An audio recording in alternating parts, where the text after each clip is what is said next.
the same time, it has this underpinning of, and above all else, there should be no controls over how this is used at all, to the point that the rights of the developer are removed from the developer the second things are published. That's like GPL, right? Once you publish something on a GPL, you have no control over it whatsoever. And if you try to impose any control on what is being done with the software, you are immediately labeled as not open source, because you are now limiting its use in some way. And the ideology behind that makes sense if you're very myopically looking at just trying to prevent people from putting limits on what software can be used for, which is an attack on proprietary software. But it ignores this reality of, if you take the responsibility of what happens to software away from the developer has no reason to start thinking about what the software can be used for, right?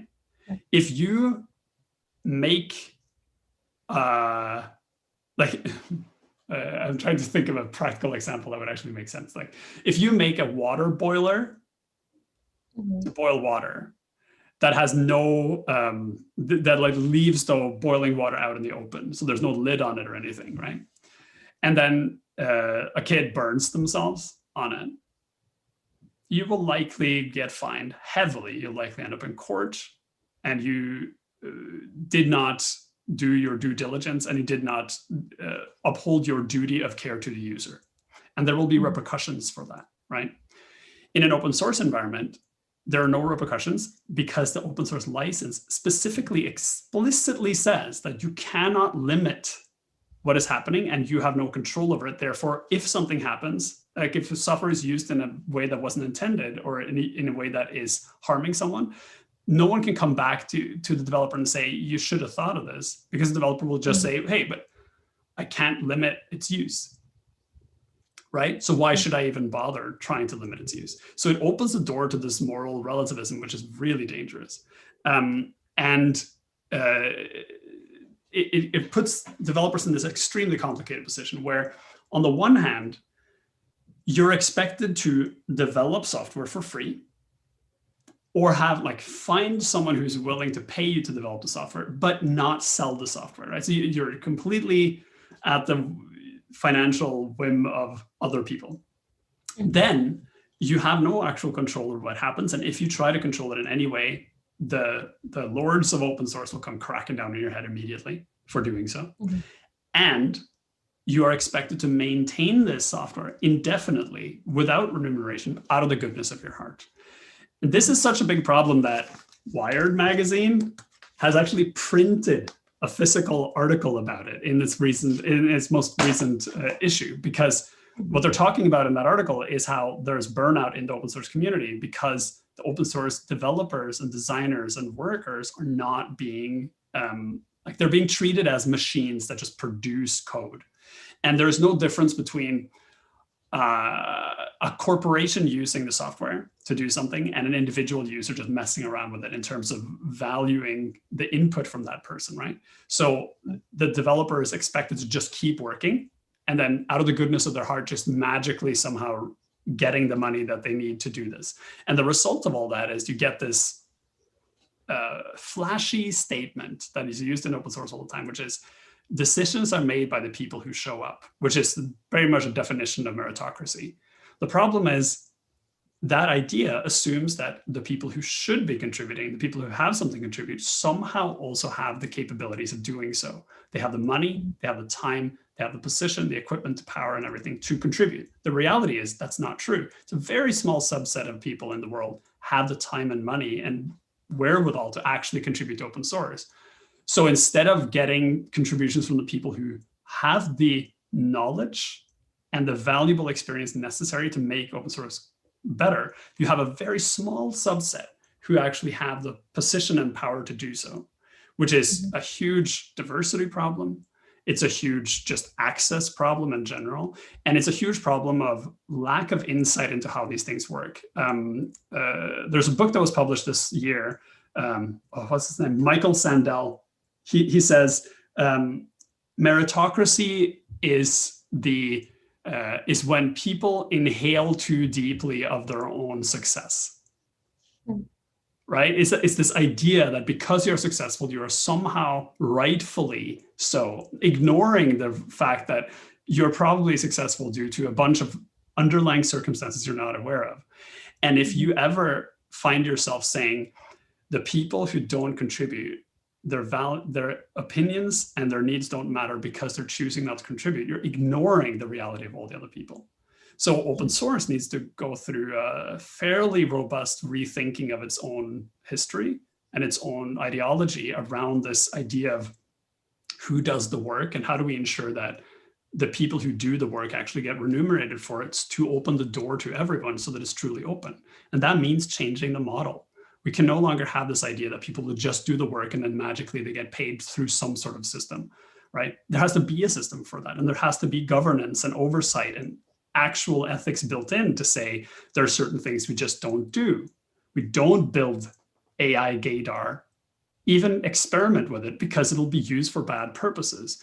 We don't build tools that pull personal data out of sites because we can, because someone will use it for bad things. Like, we have to start being more rigorous. We have to start behaving like a mature community that actually has responsibilities and whose actions impact the lives of people. And saying this, like, I guarantee you someone will watch this and be like, that whole thinking goes against open source. No one should ever have the right to tell me what I can and cannot do. That is the standard response you get from all this. Like, the reason why people come into open source is this libertarian idea that you can just do whatever you want and there are no repercussions. And underlying that is this philosophy that design and software is value neutral, which is complete nonsense. It's all political. Everything we do is political, because when we build software, when we make design decisions, we're making decisions about how we want the world to be. And then we're saying, use this software, and through the software, you will build the world I want. So you're making decisions about what you want the world to become through your designs. And we need to acknowledge that. Yeah, that makes total sense to me. I mean, I always, as somebody who has spent the last few years working pretty much exclusively in the web with web products, building things for the web, blah, blah, blah. I've had a lot of conversations with people who, believe Facebook or social media is evil, or, my dad doesn't want to get an email address because he doesn't want people to be able to find him, or he doesn't want his information out there and all of this stuff. And I always argue that the internet is the one true offspring of us as humans. It is the thing that we constantly pour ourselves into, and it is almost a litmus test for the balance of our moral and ethical compasses as a global community, I think, right? Yeah. So no one human is entirely good or bad. No one society is entirely good or bad. The internet will never be entirely good or bad, because it is us. It is all the things that we put out into it. And so I think that's why I've always been drawn to the open source community, because it is a perfect example of that. Like, okay, we're going to get all these people together and we're going to build this thing, or we're going to maintain this thing, or build on top of this thing over time. And then how does now the thing reflect the people who built it? Can you look at the thing and what can you tell from the people? What can you tell from the thing about the people who built it, I guess is what I'm getting at. And we may never be able to do that entirely, but it's an interesting, it's just like, there's nothing like that I know of. It's so fast. It's such a magnifying glass up to humanity about who we are and what we want. And I think what's really important is to understand that each individual actor in this space, so the developers, the designers, the creators, everyone who works on open source projects and closed source projects and everything else, you would have to spend a lot of time trying, if you want to find someone who's doing something intentionally evil, right? Everyone who works in this, I'm painting everything with a broad brush here, but on the whole, everyone who works in this community is trying to do good. Everyone has a vision of what they want our society to look like. Everyone is focused on this idea of giving people the power to govern their own information flow and to publish their own information onto the line and use the internet to further their, to move forward in life, right? To take the capabilities of the internet and use them to be and do what they have reason to value. The problem arises when we stop thinking about our responsibilities in that. Like that when you are designing a tool, you're not merely building a solution for yourself. You're building a solution for all the other people that are going to use it. And in doing so, you're giving those people capabilities to do things that they may not have been able to do before. And in giving people those capabilities, their lives change. And then the question becomes, do these capabilities help that person be and do what they have reason to value and have and live meaningful lives in their context? And at the same time, do these capabilities give other people capabilities to infringe on those opportunities, right? And there's a much broader context to this than saying we're just going to build a tool that allows everyone to publish content online, or we're just going to build a tool that allows people to fix their face, right? So like all these filters that you have on social media apps now, where you can effectively like put on makeup without putting on makeup, for instance, right? And it's cool, it looks neat, it's an amazing feat of technology, but it turns out that it has really negative consequences. And shockingly, I say that with the utmost sarcasm, turns out science has known that this is a bad thing for the past 40 years, right? Like this idea that showing people a betterified version of themselves harms their personal view of themselves is not a new thing. It's something we've known for a very long time, right? And it's something that's established to the point where people who work in industries that work on beauty products, for instance, have to constantly balance their actions to avoid leading people down paths that are destructive. But on these social media apps, people are constantly building these filters because it's fun to do, and they're divorced from the reality of the consequences of what they're doing, right? And it goes to everything that we're doing, that when we're building tools, we need to start thinking about what those tools are, what capabilities those tools give the end user, and what the end user is going to do with them. And then take the responsibility of saying, I have this feature that I want to build in, but I'm realizing that it could be used for bad purposes. So that means I probably shouldn't build it, or I should build in blocks to prevent people from using it in certain ways, right? And then also thinking about things like, when you build certain tools, you are effectively giving people the idea that they can now build the same tool. So the Gaydar AI Gaydar thing is a good example of this.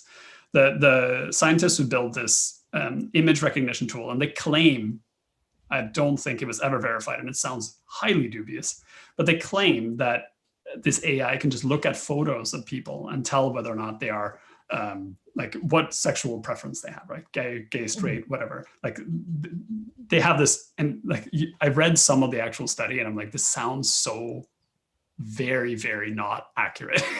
And the way that you're thinking about this is so crazy, because it's like very polarized, like either you're straight or you're gay. And I'm like, what about people who just have an unusual, like a non-standard presentation, but isn't like, it's just weird. But in the study, they also said, we're not going to release this software to the world because it would be harmful, right? The problem is, if you read the study, you can figure out what they did and you can build it yourself.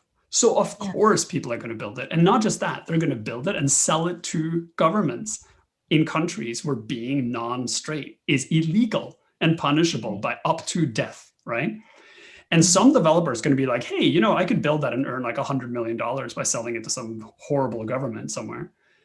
And they're not going to have scruples. So the original researchers should have thought of that and said, if we publish these results, we have to do it in such a way that it cannot be reproduced. And there are even, in science, there are even methods for doing that, for corrupting your own data to the point where it cannot be reproduced, because you know that there are negative consequences to this. But that's the level of complexity we're working on, right? When you have to consider the consequences of your actions to the point of like multiple generations beyond you, right? And that's where people who work specifically in open source will say, no, that's not my responsibility. I just build software. I'm not responsible for what people do with it. And therein lies this huge ethical hurdle we need to cross if we want to continue working forward and not just creating problems. So kind of off of what I said a little bit earlier about those conversations that I would have, I've said numerous times to people, you know, social media is not evil. People use it in ways that are unethical, or things like the filters that end up damaging people's self-esteem and all of those things. It's what we put into the tool and then the output that has negative result. But a lot of what you're saying, I guess at the end of the day, my question is, do you believe that a tool, a piece of software, a platform, so on and so forth, can be inherently unethical? Or is it purely based on the use case, the people that end up using it and what they decide in their heads to do with it? Oh, you can totally build unethical tools, like truly evil tools on the web. It's been done. Okay, so then my question is something like something like Facebook or something like Instagram or something like Twitter, something that we're already aware with, not necessarily something like the Gaydar. Almost definitely, yes, that is unethical. But if you're talking about even WordPress, right? I'm going to build a blog where people can publish the things that they feel. Just last night, like I checked Twitter before going to bed and saw that whole kerfuffle about Parler may or may not have, you start seeing all of these organizations and these people who are using WordPress for bad things, but I will die on the hill that WordPress is not inherently bad. Yep. And so is it, I guess I kind of answered my own question. So the reason why I say you can build things that are inherently evil is I've seen it, and it's pretty nefarious. Like there was someone who had a service that they built that would literally use ad retargeting to manipulate people into doing things like changing their job or splitting up with their wife. Like really, and the marketing of that tool was specifically how to use ad retargeting to manipulate people into doing things, right? And they even had a page where they were like, isn't this unethical? And they're like, well, the tool is there. Why not use it? I think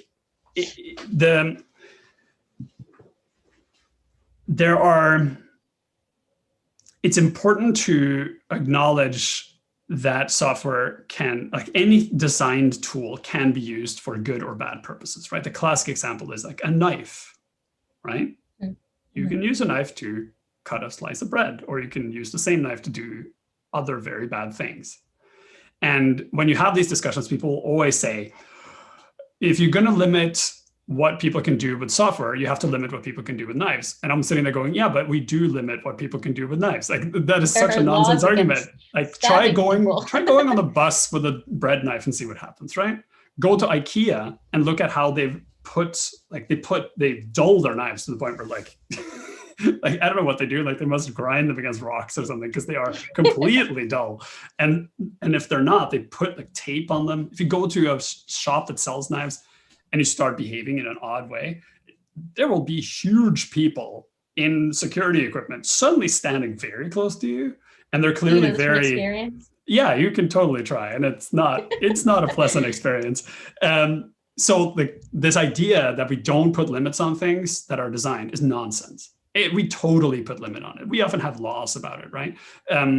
But more importantly, what happens with all these people who, like other industries that build things that may be harmful to people, is they spend a lot of time thinking about how to remediate that harm, right? To make sure that people understand. If you buy a pair of scissors, there will be a warning on the scissor box that says this thing is harmful, right? And you're like, oh, duh. But the reality is, you need to tell people that you need to be careful with it because you can hurt yourself, right? And we need to start thinking in those terms, right? Which is, one, we need to consider what people can use these tools for and make sure that we don't accidentally build in parts of the tool that can be are very likely to be used for nefarious purposes, right? That's step one. Step two is to actively warn people when they are doing things that are that using this tool can lead to harm if it's used incorrectly, right? And that would be something like if you build an e-commerce platform on an open source tool, to notify the user of the e-commerce platform, so the person who owns the store, that while the tool itself doesn't manage your taxes, not managing your taxes correctly might result in 10 years from now, the IRS or whatever tax authority you're in coming to you and saying, hey, you owe back taxes, right? That the tool itself cannot provide you with the necessary data to be able to do taxes properly, because it doesn't know who you are, and it would have to have a setup for every single possible business. Yeah. But using the tool, you may set yourself up in a situation where you run into problems, and the tool can't warn you if you're doing that because of the complexities of this. So you have to be aware, like by clicking this button, you're now putting yourself in a position where, unless you know what you're doing, you are potentially causing problems for yourself down the road, right? And the same thing goes for like PCI compliance. Like if you're taking payments, it's not enough to say, oh, I like offloaded payments to a third party. You actually have to make sure that the database you have separates the person from what they purchased. So that if someone hacks your database, they can't correlate the person who bought something with what they bought, because in certain circumstances that can be problematic. And then you'll say, well, you know, those circumstances are so weird, right? Like, what would that be? Would that be like if you live in a country where certain books are banned and you're a bookstore and you see that someone bought the book? It's like, yeah, that's a circumstance that could be possible, but it could also be a politician who bought some adult literature or adult paraphernalia, and then years later became a politician, and someone hacks the site and says, oh, look at this politician bought all this questionable material, right? And imposes some sort of crazy moral filter on them. And the problem there is the owner of the site may not be aware that this might be a problem. But more importantly, the developer of the software needs to start thinking about, could this potentially be a problem? And how do we build a solution that doesn't create this problem down the road? And Edward Snowden actually provided a really good example of this in his book, Permanent Record, where he talks about how if you say that you don't need privacy features on the web because you have nothing to hide, you are effectively saying no one has anything to hide, and therefore, or should have anything to hide, and therefore there shouldn't be privacy features, right? And that is often the attitude that comes in. It's like, I can't think of any negative reasons to use the software, so therefore there shouldn't be any, right? And you see that in, like, there's been an ongoing debate in several of the open source CMSs around the necessity for privacy tools. And there's often a very aggressive pushback from specifically like American libertarian type open source developers that privacy tools are an encumbrance to the user, right? And then the argument is something like, you know, it's too expensive to develop in terms of time, and it's too complicated, and it makes it hard to publish things. But it ignores the fact that these privacy tools are highly necessary for a lot of people, because they may work in the regulatory framework where they have to have them. Like they are in Europe, or they interact with European users, or they are in a country where they need to provide the end user, so the person who interacts with the site, the ability to quickly delete all their data in case something happens to them, right? And so that you're not suddenly the conduit of a government authority coming to you and saying, we need all your data on this person because we need to prosecute them for, you know, thought crimes or whatever, right? So this is, and then as a developer of a tool, you need to consider all of this. It's not just, unless you somehow limit the use of the tool to just your immediate social circle or people that are just like you, you have to consider how other people are going to use it, and the circumstances they are in and what they can do with it. And it's the responsibility of developing anything for the internet is extremely large. Like you're taking on a huge burden of responsibility by doing this. And it's easy to think you're just writing software, but the reality is, no matter what you write, it might suddenly be like a pivotal point in the web's history, or it might be something that everyone relies on. And those small little weird things you did may end up being hugely impactful in a positive or negative way. And you have to consider those things. Okay. Beautiful. That's such a good note to end on. We do have to wrap up. But Morten, thank you so much for spending part of your afternoon with me.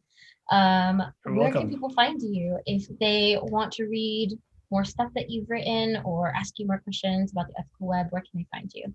The easiest place to find me is on Twitter. I am where I am at Morten. That's MOR10, More10, because that's my name. Where I rant about stuff a lot, and I post a lot of links on the discussions around ethics on the internet. You can also connect with me on LinkedIn. I am the only Morten Rand-Hendricksen on LinkedIn. You can probably just type in something that sounds roughly the same, and then it'll show up correctly. And I have a blog that is poorly maintained at the moment, but it exists, and I do publish occasionally at morten.com, so MOR10.com. So I'm trying to like be consistent about the use of my, so any of those places will be good. And I usually cross-post across everything, so. There you go. We'll post some links to those things in the description so people can find you more easily. And before we log off, we have to pick and announce our random giveaway winner. This week it is Fahad, F-A-H-A-D. So congratulations, Fahad. I will email you with the email address that you provided so you can grab your prize. All right, we will see you all next week.